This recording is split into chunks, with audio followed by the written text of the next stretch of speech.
절은 제가 먼저 읽고 마지막 절은 다 같이 읽겠습니다. 그러므로 각처에서 남자들이 분노와 다툼이 없이 거룩한 손을 들어 기도하기를 원하노라.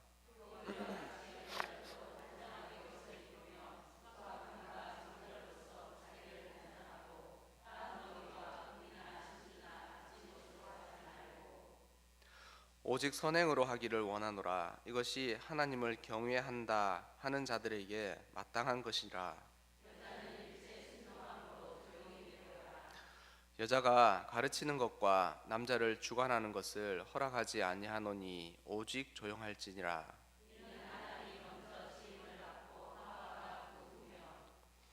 아담이 속은 것이 죄송합니다. 아담이 속은 것이 아니고 여자가 속아 죄에 빠졌음이라.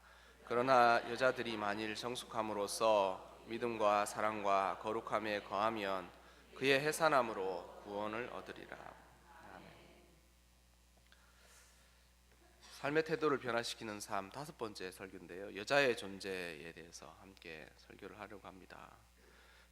이 시리즈 설교는 이번이 마지막인데요. 하다가 보니까 한 번만에 끝낼 수 있을런지 이러면서 좀 준비를 했어요.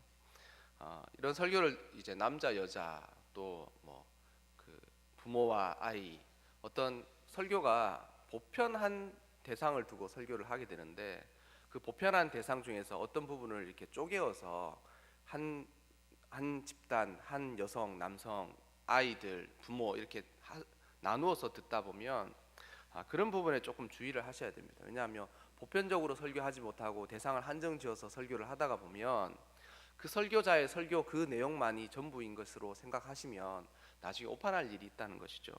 그래서 남자에 대해서 설교를 하다가 보면 나는 남자 아닌데 설교 안 들어도 된다 이런 생각을 하고 있다가 뭐 슬쩍 지나가는 한 마디가 이게 귀에 걸린다든지 아니면 이게 코에 걸린다든지 이렇게 잘못 곡해될 수가 있다는 것이죠. 제가 저번에 남자 설교를 한번 남자의 존재에 대해서 이렇게 설교를 하면서 이제 조금 노파심에 이번 여자 설교를 하면서도 말씀을 드리고 싶은 것은 제가 이제 설교를 하는데 보편적인 그 여성이라는 대상에 대해서 보편적인 설교를 하는 겁니다. 근데 그 번외 그러니까 여성의 범주 바깥에 남자 또는 아니면 이 설교를 듣다가 보면 이게 한계가 있거든요. 한계 바깥에 있는 것들은 번외로 하자는 거죠. 그러니까 그 한계 바깥에 있는 것까지 끌어들여서 이야기를 확장하지 않고 설교 내에서 이렇게 잘 그 어떤 설교의 흐름을 따라서 들어주셨으면 한다는 그런 말씀을 먼저 서두에 드리고 싶습니다. 그래서 이렇게 목표를 향해서 설교하는 것이니 그것을 의도를 감안해서 들어주시되 보편적인 이런 어떤 그 것들에 대해서 좀 잘 들어주시면 좋겠다 이런 생각이 듭니다. 성경에서 여성을 규정할 때 물리적으로 하와는 아담의 갈비뼈로 만들어졌습니다. 이것은 여자의 존재가 남자의 갈비뼈만큼이다라는 말을 하는 것은 아닙니다. 왜냐하면 여자의 가치가 왜냐하면 아담이 있고 아담 갈비뼈로 여자를 만들었으니까 남자 입장에서 보자면 너의 존재는 내 갈비뼈 하나거든. 너는 내 갈비뼈 없으면 넌 존재 자체가 있을 수가 없었으니까 너의 존재 가치의 크기는 내 갈비뼈 하나 정도밖에 안 돼. 그렇게 이야기를 하는 것이 아니라 성경에서 하와를 남자의 갈비뼈로 만들었다고 했을 때 그것은 메투엘린 목사님이 말씀하신 것처럼 만약 여자를 남자의 이 다리나 이 종아리뼈 그러니까 하반부에 속한 뼈로 만들었으면 남자가 생각하기를 너의 존재는 나의 발바닥이야 이렇게 생각하기가 쉽다는 것이죠. 그러니까 하나님께서 그 다리의 뼈로 만들지 아니하시고 또한 남자의 머리뼈로 만약 하와를 만들었다 그러면 하와가 늘 생각하기를 야 사람이 직립보행하는 사람의 제일 위에 있는 게 뭐냐 머리다. 나는 존재 자체가 너의 머리야 이렇게 얘기하면 교만해져서 늘 그 존재가 도리어 남자를 무시하게 된다 이렇게 할 수도 있기 때문에 하나님께서도 아래도 아니고 위도 아닌 이 갈비뼈로 만들었다는 말에 저는 동의하는 편입니다. 물론 그 신학적으로는 뭐 그게 맞냐 이렇게 따지면 좀 할 말이 없죠. 그러나 제가 성경을 읽으면서 또 매튜엘 목사님의 주석에도 그렇게 나와 있는 것처럼 그 말은 참 맞다고 생각합니다. 이 말은 남자와 여자의 존재는 일반적으로 이 평등하다는 거예요. 갈비뼈의 위치가 사람 중간이잖아요. 그러니까 아래도 아니고 위도 아니라는 것이죠. 그래서 남자와 여자의 존재는 이 부분에 있어서 평등하다는 것이죠. 그리고 여기서 더 나가서 하나 더 말씀드리고 싶은 것은 일단 보편적으로 부부의 이야기를 예를 들어서 말을 하자면 남자와 여자 한 부부는 어떻게 되어지는 것이냐, 이 남자의 갈비뼈가 툭 나가서 여자의 존재를 만들었지 않습니까? 그것은 이게 존재적으로 이 남자의 존재와 여자의 존재가 평등하다는 것을 이야기할 뿐만 아니라 이게 서로 연결되어 있다는 이야기를 하는 거예요. 그러니까 내 갈비뼈가 저기 가서 심겨져 있어 저 존재를 만들었으니까 이게 서로 끈끈한, 이 눈에 보이지는 않지만 연결되어져 있다는 것에 동의하시죠, 그죠?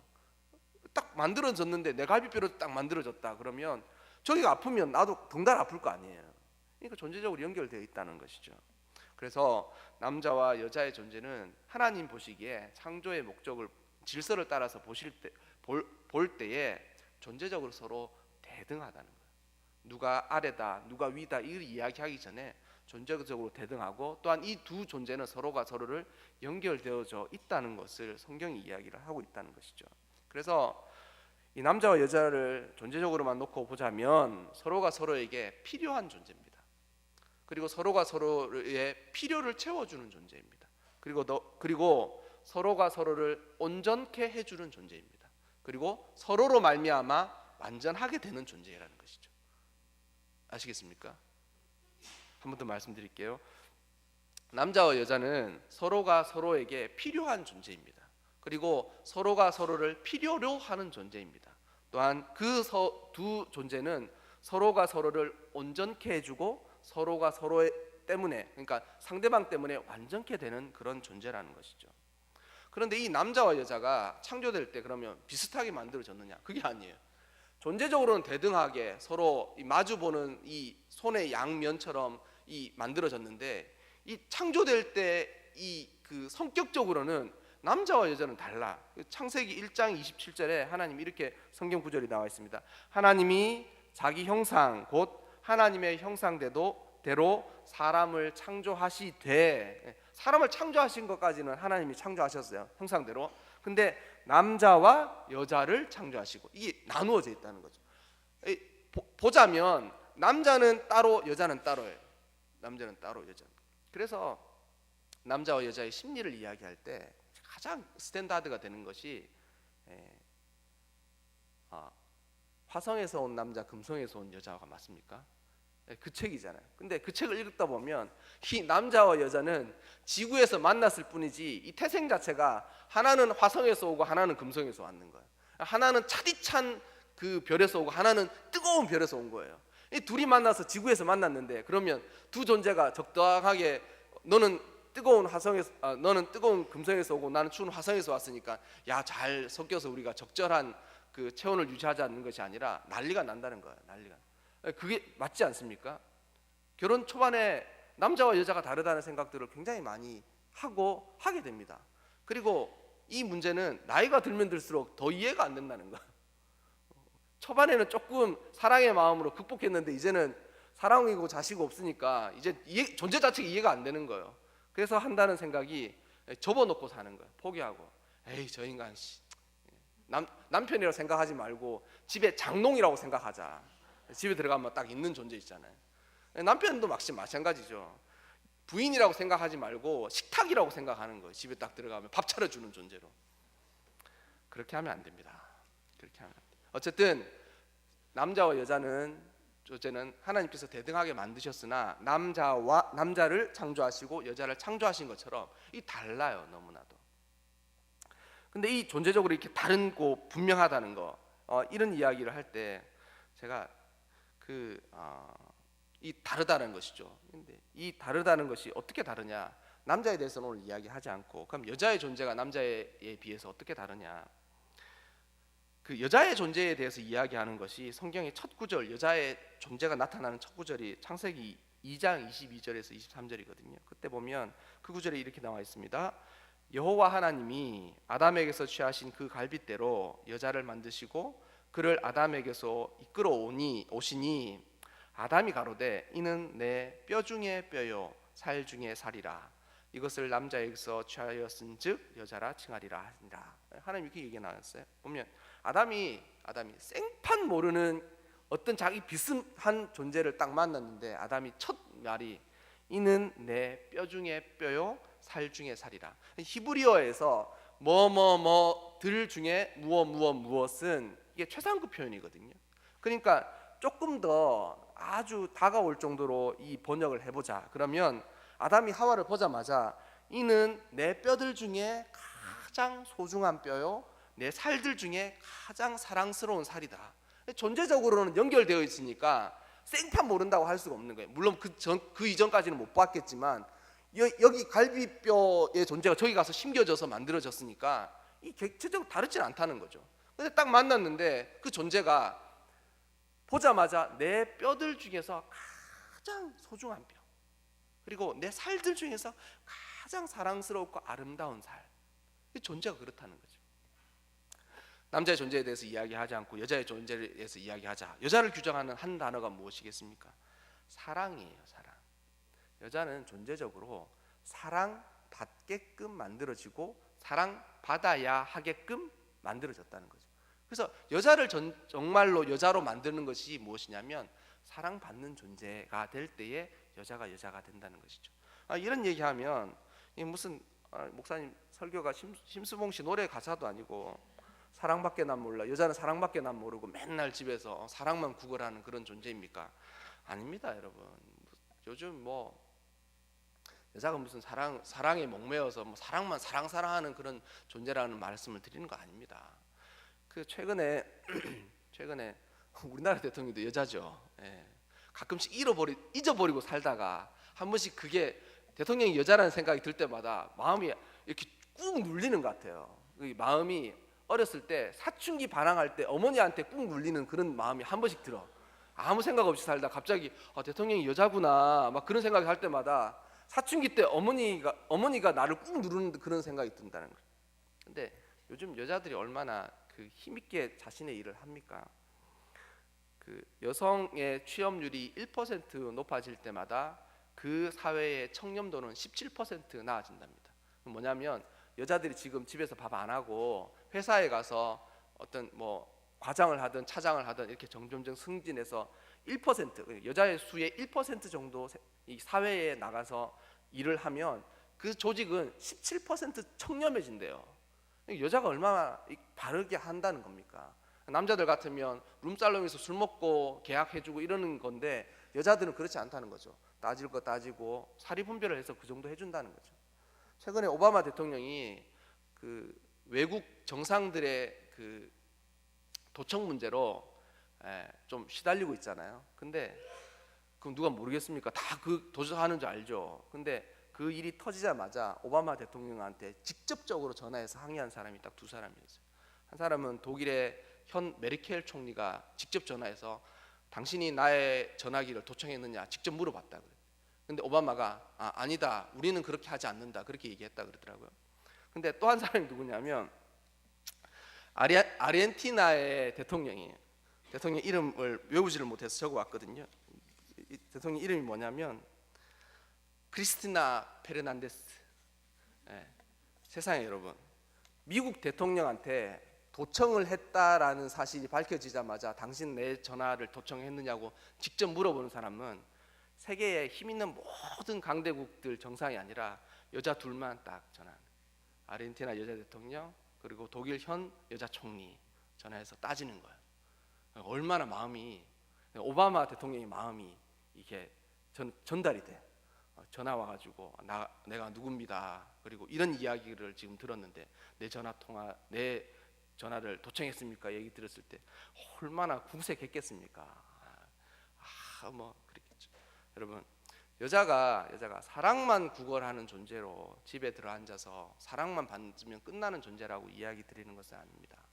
그리고 여자들이 자신의 할 일이 있어서 세상에 나가고 사회에 기여하는 거 충분히 가능한 일이고 그렇게 해야 되고 그렇게 해줄수록 세상은 훨씬 좋아진다고 생각합니다. 그러나 그렇다고 해서 여자가 존재적으로 사랑이 필요하지 않다라고 말할 수는 없다는 거예요. 여자는 그 사람이 대통령이든 그 사람이 총리이든 어쨌든 그 사람이 물론 결혼을 했든 결혼을 하지 않았든 여자의 존재는 사랑받는 존재여야만 되도록 창조적으로 그렇게 만들어졌다는 거죠.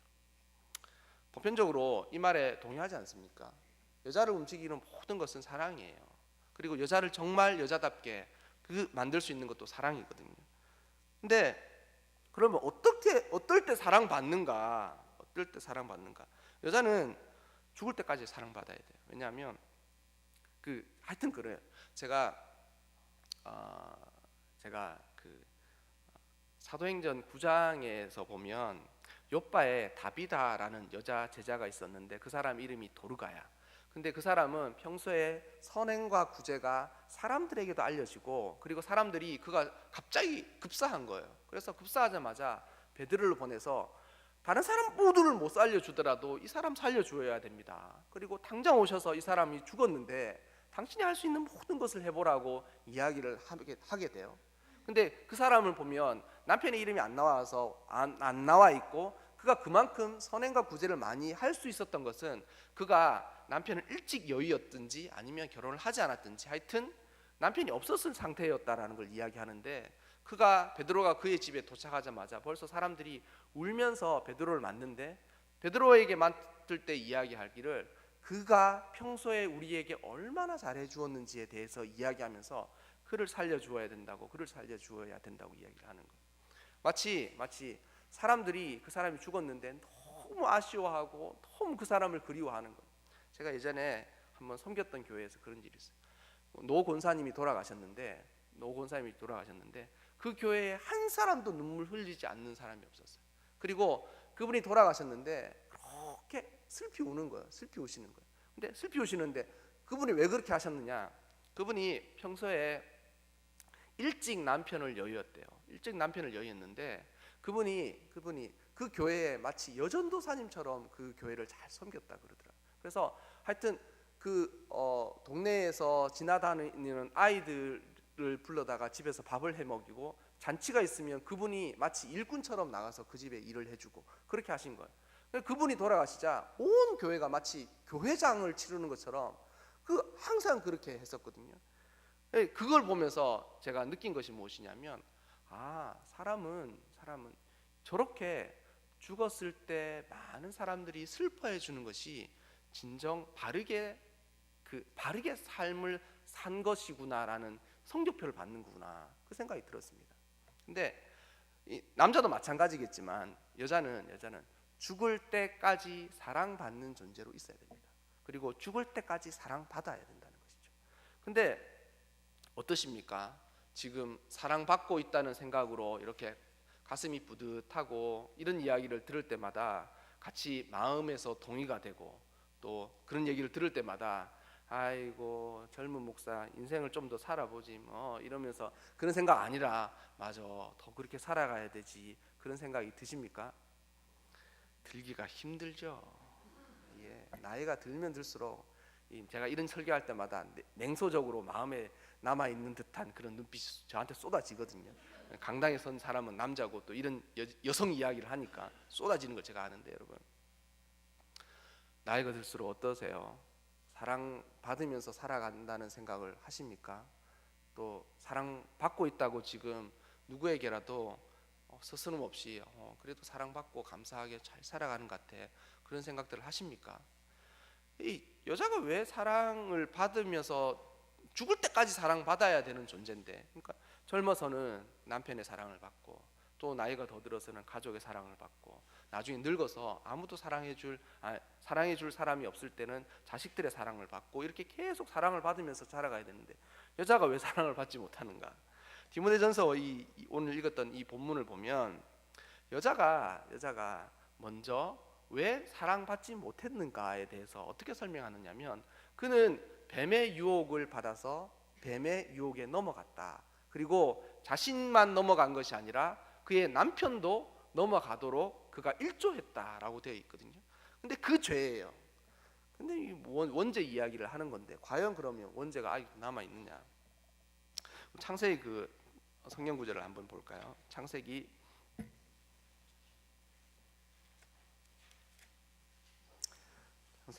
2장입니다.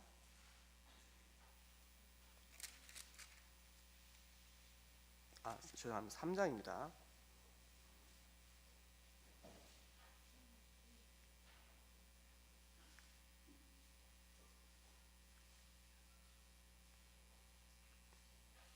참상 16절인데요. 제가 읽어 드릴게요. 창세기 3장 16절입니다. 또 여자에게 이르시되 내가 내게 임신하는 고통을 크게 더하리니 내가 수고하고 자식을 낳을 것이며 너는 남편을 원하고 남편은 너를 다스릴 것이니라 하시고, 이 선악과 먹었던 그 사건을 이야기를 하거든요. 근데 본문 보십시오. 한번 제가 설교에 중심을 두고 싶은 것이 무엇이냐면 너는 남편을 원하고 남편은 너를 다스릴 것이다. 이게 이전 개정 개혁판에는 어떻게 나와? 개혁 한글판에는 어떻게 나왔냐면 너는 남편을 사모하고 남편은 너를 다스릴 것이다. 너는 사랑한다는 게 지금 이 부분은 하나님께서 잘못했는 사람들을 하나하나씩 추구하는 장면이에요. 그래서 처음에 뱀이 잘못하니까 아담에게 물어서 너 왜 나와의 약속을 어기고 선악과 다 먹었냐? 그러니까 아담의 변명이 무엇이었습니까? 하나님이 내게 주셔서 나로 살게 한 그 여인이 선악과를 주므로 내가 먹었나이다. 그렇게 이야기한. 그러니까 하나님께서 이제는 하와에게 너는 왜 남편에게 선악과를 따서 주었느냐 이렇게 물어보니까 사실 뱀이 유혹해서 뱀이 먹으면 눈이 밝아진다고 하는 이야기를 듣고 그렇게 하였다. 그러니까 이제 뱀한테는 물을 게 없죠.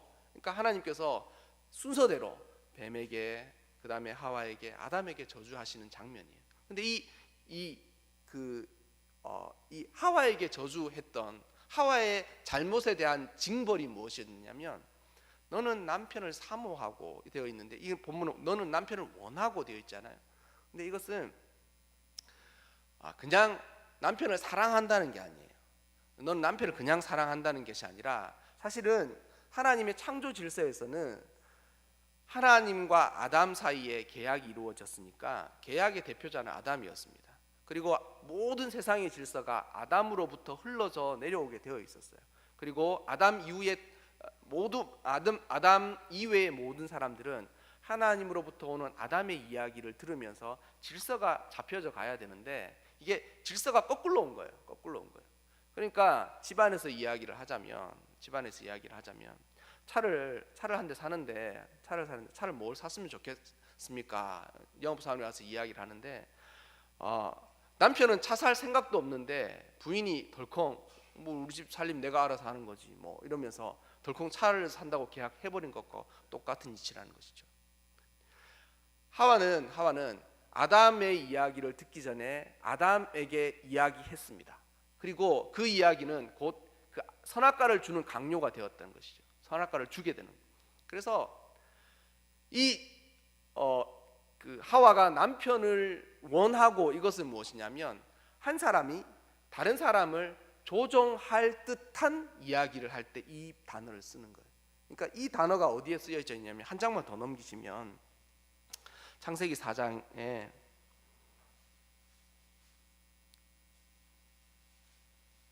창세기 4장 7절을 보시면 뒷부분 읽어드릴게요. 죄가 너를 원하나 너는 죄를 다스릴지니라. 보십시오. 가인이 아벨을 쳐 죽이는 그 장면이거든요. 근데 하나님 미리 경고해요. 죄가 너를 원할 것이다. 그러나 너는 죄를 다스리라. 이렇게 이야기돼요. 이 구절이 마치 병행 구절, 이 비슷한 내용이 두 번 연거푸어 있는 것처럼 똑같이 나와 있어요. 하와가 아담에게 이제 하와는 너를 원할 것이고 그러나 아담은 하와를 다스리라 이야기하는 거랑 이 뒤에 나와 있는 가인이 죄가 너를 원하고 너는 죄를 다스리라는 구절이 마치 똑같은 이야기를 두 번 써둔 것 같은 거예요. 뭐냐면 죄가 있지 않습니까? 우리 마음 안에 확 들어와 가지고 우리를 조종해서 휘몰아쳐 가잖아요. 근데 그것이 죄가 우리를 원하는 거예요. 근데 우리는 그 죄를 적절하게 억누르고 자제하고 절제시키고 제어하지 않으면 죄가 나중에 우리의 삶을 송두리째 몰아간다는 것이죠. 아담이 했던 잘못이 무엇이었습니까? 그는 하나님의 음성보다 자신의 아내의 이야기를 먼저 듣고 그것에 따랐습니다.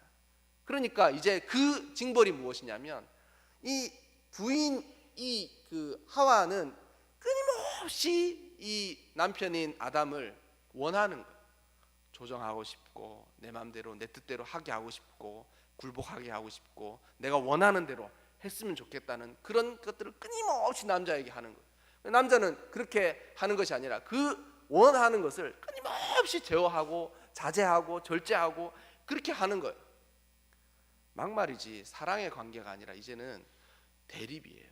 대립. 뭐 최근에도 지금 노사 합의가 안 이루어져서 계속 파업하는 곳 있죠. 노사 합의가 얼마나 어렵게 되겠습니까? 한쪽은 하자 그러고 한쪽은 안 된다 그러고 합의하는 게 거의 뭐 그 정말 신의 능력에 가깝거든요. 노사가 합의한다는 게. 근데 이런 일이 이제 가족 내에 그리고 남자와 여자 내에서 일어나는 것이죠. 여자가 왜 사랑을 받지 못하는 줄 아십니까? 이것 때문에 사랑을 받지 못하는 거예요.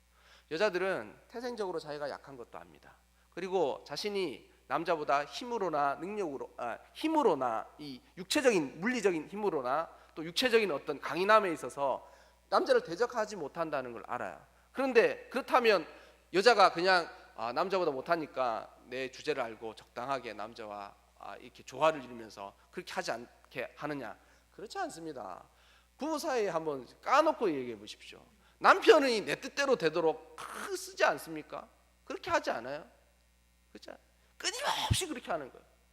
이거 하자, 이거 합시다, 애기 아빠, 이거 해요, 저거 해요, 교회 좀 열심히 나가요, 충성 좀 해요, 성가대 좀 해요.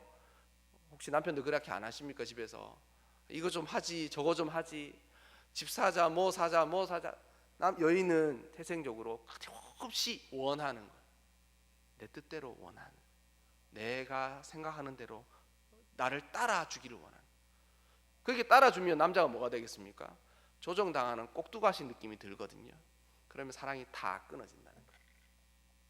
이것이 내 여자에게 이 내려진 형벌이었습니다.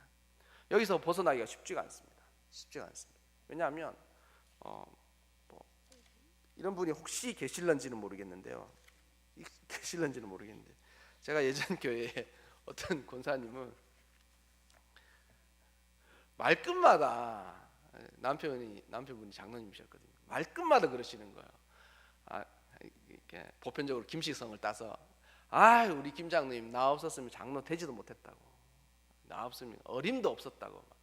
내가 물론 맞아요. 그 말이 맞아요. 그 여자분이 그 남편보다 10년 일찍 그 교회에 오셔가지고 남편을 믿지 않는 남편을 데려다가 세례 받고 그 서리 집사 시켜서 안수 집사 시켜서 장로해서 만드는데 30년 걸렸다는 거예요. 30년. 그러니까 그동안 기도도 오죽했겠습니까? 남편한테 숱하게 맞았대요. 그러니까 이제 장로님 되셨으니까 말끝마다 그러시는 거예요. 뭐 하여튼 제가 교회차 운전하면서 뒷자리에서 놀러 가면서 그 이야기를 얼마나 많이 들었는지 몰라요. 뭐 하여튼 뻔질나게 일만 나오면 우리 김 장로님 나 아니었으면 장로지도 못했다면서 막 그렇게 하는 거예요. 장로 만드신 거예요. 그러니까 장로를 만드신 권사님이니까 오죽하시겠어요.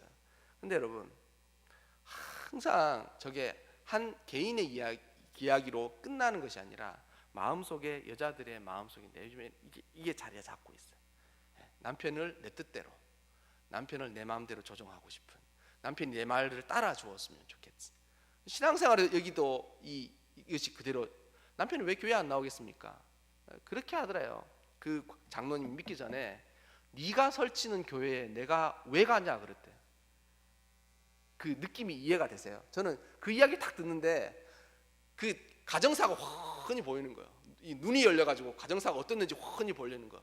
권사님 성격, 장로님 성격, 10년 전으로 거슬러 휙 돌아간 장로님 그 믿지한테 교회 좀 가자 그러니까 네가 설치는 교회에 내가 왜 가냐 그러더래. 그러니까 권사님 성격도 제가 알아서 충분히 이해하는 바인데 가고 싶지 않은 거예요. 네가 가자 그래서 가고. 그러니까 그분이 교회까지 오는데도 한참 걸렸을 뿐만 아니라 교회 와서도 아주 그 권사님의 코치를 받느라고 늘 힘드셨어요. 근데 여러분, 이게 한 사람의 문제가 아니라 우리 모두에게 이런 마음들이 있다는 거죠. 여자가 왜 사랑받지 못하는 줄 아십니까? 염치와 정절을 잃어버리고 남자를 내 뜻대로 내 마음대로 내 입의 혀처럼 그렇게 하려고 하는 의도를 가지는 순간 사랑이 탁 끊어지는 거예요. 사랑을 왜 못 받겠습니까? 사랑스럽지 않기 때문에 사랑을 못 받는 겁니다. 존재가 딱 봤을 때 사랑스럽지 않는 거예요. 며칠 전에 누가 설교 중에 10대 남자들은 어떤 여자 좋아하는 줄 아십니까? 10대 남자들은 이쁜 여자. 20대 남자들은 어떤 여자 좋아하시는 줄 아시죠? 그 20대는 똑똑하고 이쁜 여자를 좋아한답니다. 30대는 어떤 여자를 좋아하는 줄 아십니까? 돈 많고 이쁜 여자를 좋아한답니다. 40대는 어떤 예쁜 여자를 좋아하는지 아십니까? 착하고 이쁜 여자를 좋아한다. 남자는 다 이쁜 여자를 좋아한다는데, 여러분, 이게 맞는 말인지 틀린 말인지는 잘 모르겠지만 남자는 이쁜 여자를 좋아하는 것이 아니라 사랑스러운 여자를 좋아하는 것이 사실입니다. 그 이쁨이 영원합니까? 제가 며칠 전에도 집사람 보고 그 이야기했어요. 김태희가 나오길래 나는 김태희 이후로 이쁜 연예인이 없을 줄 알았어요. 근데 최근에 들어서 집사람한테 김태희가 여전히 예쁘긴 예쁜데 최근에 이 사람이 더 예뻐 보여. 그렇게 하니까 집사람은 맞다는 거예요. 김태희는 원래 변치 않는 미모로 참 예쁜데 요즘 얘가 더 예뻐. 남자는 이쁜 여자를 좋아하는 것이 아니라 이쁜 여자를 좋아하죠. 근데 그 이쁨이 영원하지 않다는 거예요. 한번 이쁘면 계속 이뻐야 되는데 그게 영원하지 않다는 거죠. 근데 그러면 어떤 사람이 그러면 그 이쁨을 계속 받으면서 사랑을 받을 수 있는가? 사랑스러워야 됩니다. 사랑스러워요. 그 존재 사람이 딱 봤을 때 사랑스러워야 된다는 것이죠. 근데 그 오는 사랑이 왜 끊어지느냐면 마음에 이렇게 해봐야지, 남편이 내 말대로 해야지, 이렇게 생각을 하는 순간 하와가 아담에게 했던 범죄의 그 순간이 그대로 리바이벌 되는 거예요. 리플레이 되는 거예요. 그래서 여러분들한테 이 사랑받는 가장 좋은 그 방법, 사랑받는 그 가장 실제적인 방법을 말씀을 드리자면, 첫 번째, 이 의도를 꺾으세요. 내 마음대로 내 뜻대로 하게 만들고자 하는 그 생각을 버리시라는 거예요. 우리 집사람, 우리 애기 아빠, 내 남편, 내 뜻대로 내가 원하고 내가 바라는 대로 하게끔 하고자 하는 그 의도를 먼저 내려놓으세요. 그게 심지어는 교회 일과 신앙의 일에서도, 하나님 말씀에서도 그게 맞아도 내 뜻대로 하나님 말씀에 갖다 붙여서 그 하나님 말씀으로도 맞겠죠. 당연히 신앙생활 열심히 하고 교회 충성하는 게 하나님께 요구하시는 건데, 그럴지라도 그것이 내 뜻대로 내가 원하는 대로 남편이 저렇게 조정하려는 순간 남편으로부터 오는 사랑 다 끊어지는 거예요. 자식도 키워보십시오. 사춘기 한참 적어갈 때 애들이 왜 반응하는 줄 아십니까? 이제는 스스로 하고 싶은 거예요. 내가 내 원하는 데 하고 싶은 거예요. 근데 엄마는 자란 아이를 인정하지 않고, 야, 빨간색 옷 입어, 파란색 신발 신어, 이거 해 저거 해, 씻어라, 그렇게 하는 순간 아이들이 더 이상 엄마가 사랑의 존재에서 탁 벗어난, 그러니까 엄마를 볼 때 사랑스럽지 않은 거예요. 사랑스럽지 않은 거예요. 거기서부터 자녀들의 사랑이 끊어진다는 것이죠. 그래서 그 의도, 그렇게 하려고 하는, 남편을 원하려고 하려는 그것을 꺾어 내려두시기를 바랍니다. 그리고 그러면 그것만 하면 사랑스러워지느냐? 아니죠. 적극적으로 사랑을 받을 수 있는 뭘 해야 되는데요. 뭐냐면 단장하는 것이 필요해요. 단장하는 것이 뭐냐면, 남자도 마찬가지고 여자도 마찬가지인데요. 지금보다 훨씬 조금 더 매력적이 되려면 지금 체중에서 한 5에서 10% 정도를 빼시면 훨씬 매력적이 됩니다. 진짜예요. 지금에서 딱 몸무게에서 너무 나이가 많이 드신 분들은 그렇게 하시면 안 되겠지만, 아직까지 나는 좀 매력이 있다고 생각하시는 딱 그분들이 지금 몸무게에서 딱 살을 조금만 빼시면 훨씬 젊어 보여요. 그리고 미용실도 갔다 오고 조금 이게 라인이 살아있는 옷도 입으면 훨씬 낫죠. 그러면 훨씬 사랑스러워 보입니다. 문제는 단장하는 것이 필요하다는 거죠. 단장하는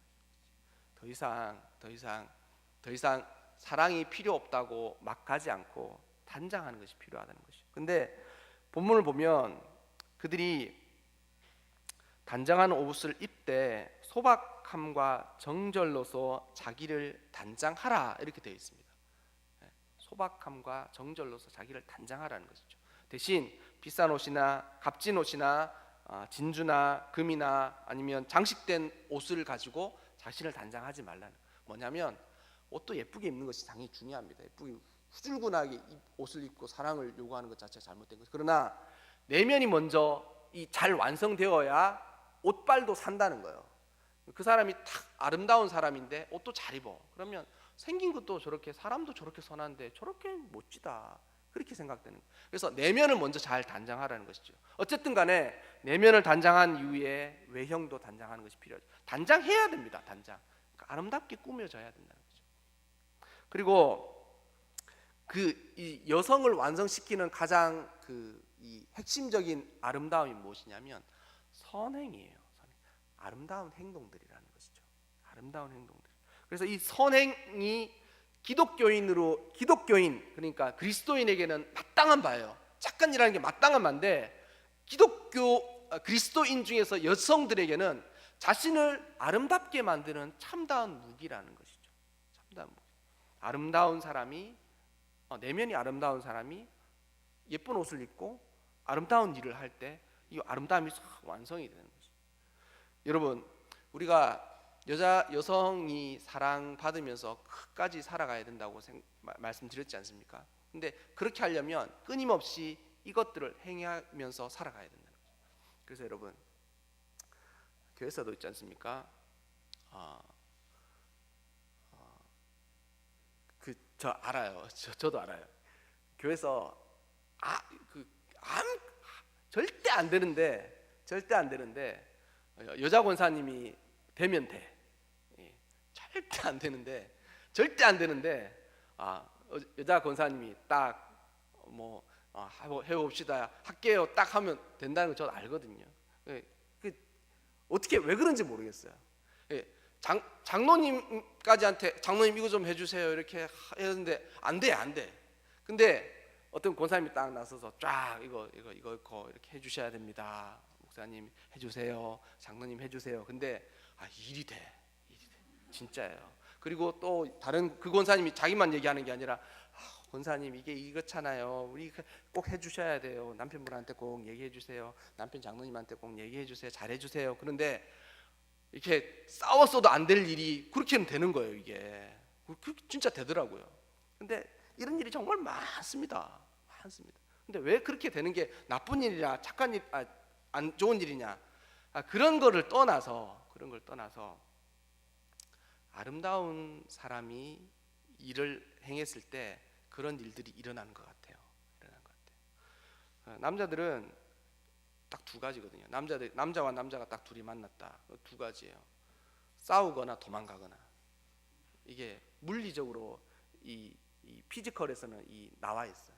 남자의 존재는 딱 이 짐승 두 마리하고 똑같다는 거예요. 둘이 딱 붙었다 그럼 싸우거나 막 벌떼처럼 싸우거나 아니면 겁먹고 도망간다는 거예요.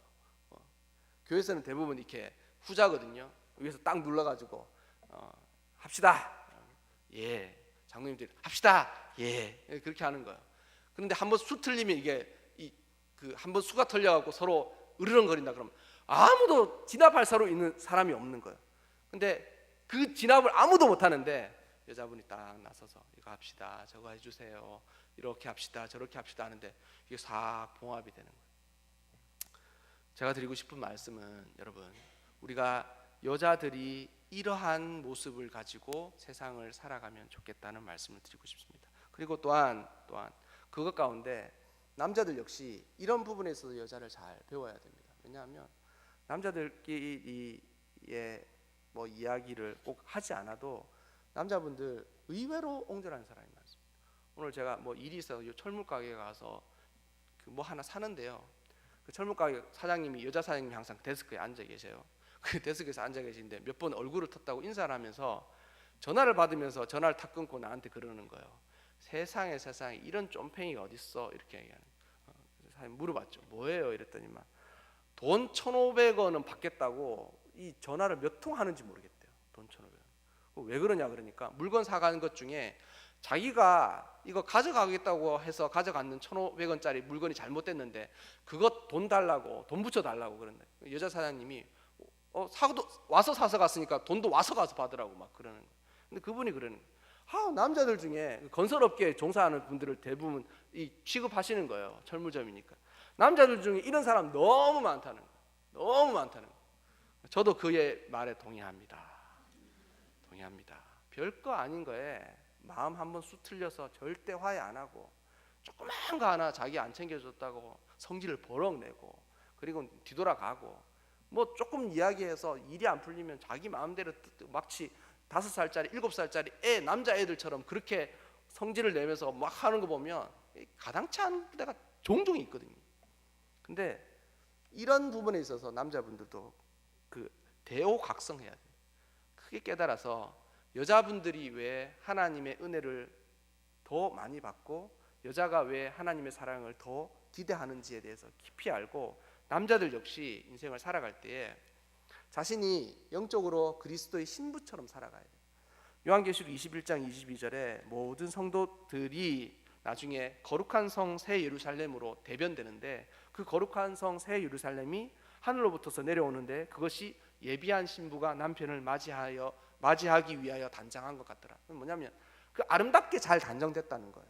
여자만 그렇게 단장하고 사랑받으면서 살아가는 것이 아니라 성도로서 남자도 한 사람이 성도로서 그리스도의 신부로서 살아가려면 여자분들을 이런 부분에 있어서 적절하게 벤치마킹을 하면서 살아가는 것이 신앙에도 적절하게 도움이 되는 것 같습니다.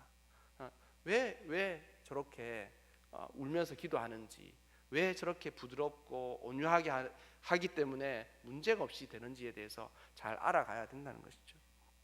여러분, 여자는 죽는 그날까지 사랑받으면서 살아가야 되고 사랑받으면서 살아가는 것이 권리입니다. 그렇게 살아가시기를 바랍니다. 그래서 나이와 지위와 그리고 시간을 불문하고 언제 어디에서 그분을 보러 보더라도 그분의 30대나 그분의 40대나 그분의 50대나 그분의 마지막 그 순간까지 누가 보더라도 나이가 어린 사람이나 나이가 많은 사람이나 그를 볼 때 아름답고 그리고 사랑스러운 존재로서 그렇게 살아가시기를 바랍니다. 그리고 그런 사랑을 받으면서 살아가시기를 주님의 이름으로 축원합니다. 기도하겠습니다. 은혜로우신 하나님 아버지, 그리스도의 신부로서 살아가는 우리에게 하나님 참 단장되고 아름답게 잘 꾸며진 모습으로 살아갈 수 있게 도와주시옵소서. 그리고 또한 하나님 우리의 영혼에게 은혜 베풀어 주셔서 늘 주님을 사모하면서 염치와 정절을 가진 신부로 살아가게 하시되 더더군다나 하나님 교회 내의 여성들에게 은혜 더하여 주셔서 이런 부분에 대해서 지혜를 주시고 능력을 주셔서 하나님 언제 어디서든지 모든 사람들이 우러러 볼 수 있을 만한 아름다움과 사랑스러움을 지닐 수 있게 도와 주시옵소서. 이 모든 말씀 예수 그리스도의 이름으로 기도드리옵나이다. 아멘. 찬송가 175장 찬양하겠습니다.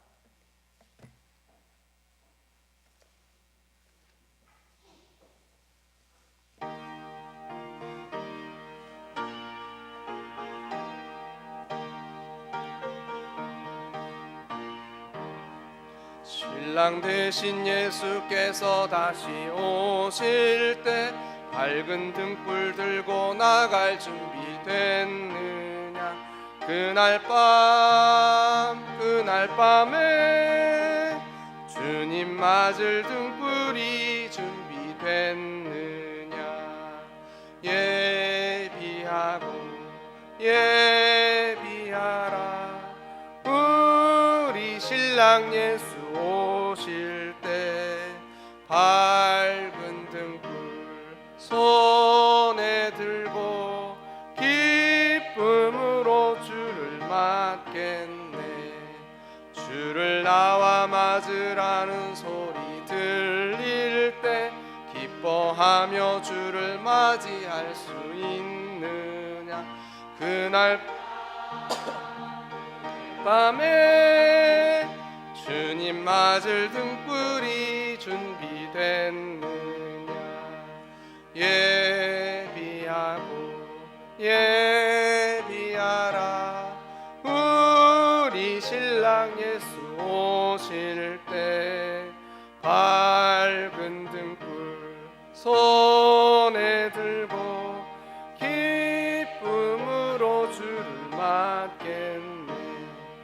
항상 깨어 기도하며 거룩한 길을 준비하지 않고 주를 맞지 못하. 그날 밤에 주님 맞을 등불이 준비됐느냐. 예비하고 예비하라. 우리 신랑 예수 오실 때 밝은 등불 손에 들고 기쁨으로 주를 맞겠네. 그날 밤에 영화로운 혼인잔치에 기뻐하며 할렐루야 찬송 부르리. 그날 밤에 주님 맞을 등불이 준비됐느냐. 예비하고 예비하라. 우리 신랑 예수 오실 때 밝은 등불 손에 들고 기쁨으로 주를 맞겠네. 교회 소식을 전해드리겠습니다. 연말연시 믿음으로 승리하는 연말연시가 되시기를 바랍니다. 이번 주 금요일은 2014년 비전 공유 철야 기도로 드려집니다. 준비를 잘 하셔서